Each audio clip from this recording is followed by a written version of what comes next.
সুলতান সাগর পাড়ি নিয়ে চট্টগ্রাম জেলার উপজেলা সমিতিতে শিক্ষকতা করছি। এনটিআরসি এর তৃতীয় গণবিজ্ঞপ্তিতে সুপারিশপ্রাপ্ত হয়ে আমি সমিতিতে যোগদান করেছিলাম। আমার মনে একটা দৃঢ় প্রত্যাশা ছিল যে আমি তৃতীয় গণবিজ্ঞপ্তিতে যোগদান করেছি, কিন্তু পরবর্তীতে কোনো গণবিজ্ঞপ্তিতে আবার আবেদন করে নিজ এলাকায় কিংবা পাশাপাশি কোনো জায়গায় চলে যাব, কিন্তু পরবর্তীতে তৃতীয় গণবিজ্ঞপ্তির পরে গণবিজ্ঞপ্তি থেকে আমাদের আবেদনের সেই পথ রুদ্ধ করে দেওয়া হয়। সেই আবেদনের পথ রুদ্ধ করে দেওয়ার ফলে আমরা আর কোনো গণবিজ্ঞপ্তিতে আবেদন করতে পারিনি। আমরা নিদারুণ দুর্বিষহ অবস্থায় চলছি।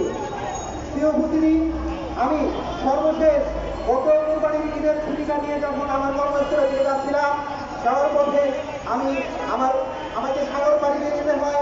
আমি সেইখানে গিয়ে জানতে পারি যে 3 নম্বর সতর্ক সংকেত চলছে, সব ধরনের নৌযান বন্ধ। ফলে আমি আর সাগর পাড়ি দিয়ে ওই পাড়ে যেতে পারিনি। আমাকে 3 রাত সেখানে হোটেলে রাত্রি যাপন করে চতুর্থ দিয়ে আমাকে যেতে হয়েছে সংক্ষেপে। এর মধ্যে আমার প্রতিষ্ঠান প্রধান বারবার আমাকে ফোন দিয়ে বলেছেন, আবহাওয়া বহির্ভূমিকার জায়গাগুলোর থেকে প্রতিষ্ঠানে উপস্থিত হতেই হবে। আমি যেতে পারিনি।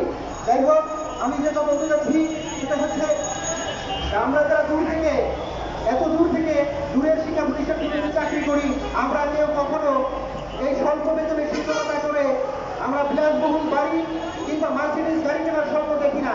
আমরা স্বপ্ন দেখি দুমুঠো ডাল ভাত খেয়ে বেঁচে থাকার স্বপ্ন। যে শিক্ষক রাতে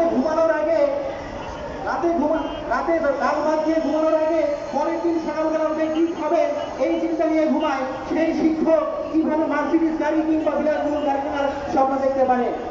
এই উপস্থিতি, আমি বলতে চাই, আমি বেশি কথা বলতে যাচ্ছি না।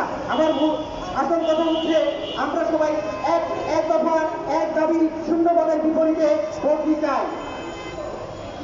আমরা যারা দূর দূরান্তে শিক্ষকতা করছি, বিশেষ করে আমি যে এলাকায় শিক্ষকতা করছি, ওই এলাকার মানুষের মুখের ভাষা আর আমার মুখের ভাষা সম্পূর্ণ আলাদা। ওই এলাকার মানুষের সংস্কৃতি আমার সংস্কৃতি সম্পূর্ণ আলাদা।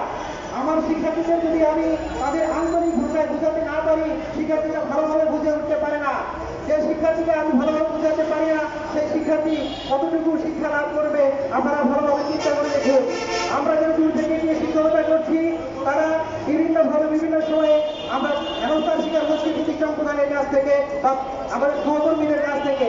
আমরা হেনস্থা থেকে বাঁচতে চাই, আমরা আমাদের দুর্দশা থেকে বাঁচতে চাই। আমরা দীর্ঘদিন